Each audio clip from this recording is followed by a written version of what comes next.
Hi guys, nakita ko yung Coca-Cola nakatab. Alala ko yung napanood ko sa Facebook, kaya naisipan ko rin go. So maliligo na ako, kumaawa ng tuwalya.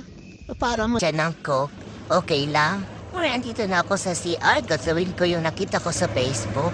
Ipababad ko yung buko sa Coke para maiwasan na daw yung pagpapariban. Kasi daw mas malambot siya, parang ribadited. Trinayin ko siya guys. So may binabasa ko na yung yung buko ng Coca-Cola. Tingnan niyo siya guys. Walang pala yung isang tabo ng Coke. So may dinagdagan ko. Kasi para lahat mabasa. So naubos ko, hindi ko na matira si Ipin. Nagpapatira pa man din yun. Kaya uminom ng Coke. Wala guys, nakatago yung ko kasi ayaw kong painumin yung anak ko ng Coke kasi alam mo naman hindi healthy yun. So yun, tapos na guys ako. Last na to. So lumabas na ako sa CR para ibabad siya ng 5 minutes daw. Makikita ng anak ko yung Coke na dala-dala ko. Kasi itinago ko siya. Kita. Ito nga. Nahiya siya guys. So ngayon tinignan ko na yung timer ng orasan. Sabi after 5 minutes daw. Napasa nga ng 5 minutes. Kaya ito na. Bali, maliligo na rin ako. Balik ulit ako sa CR para maligo.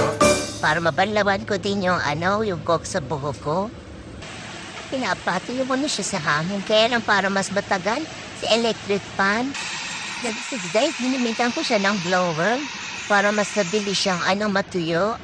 Ito na tapos na yung blower. Bali ito na pinatuyo ko ulit sa electric fan.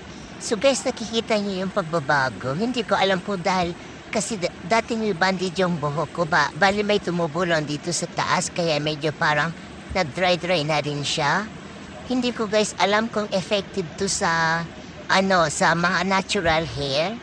Pero hindi ko pa kasi siya nasubukan. Trinay ko lang sa buhok ko kung talagang lalambutin siya at magiging straight uli. Ito na siya guys. Maganda yung result. Bali, parang din siya. Hindi siya totally katulad ng rebonded. Pagaling sa natural hair. Siguro dahil rebonded yung buhok kaya ganito yung kinalabasan niya guys. Ganda siya, napaka-smooth, shiny, at parang rebonded. Thank you for watching.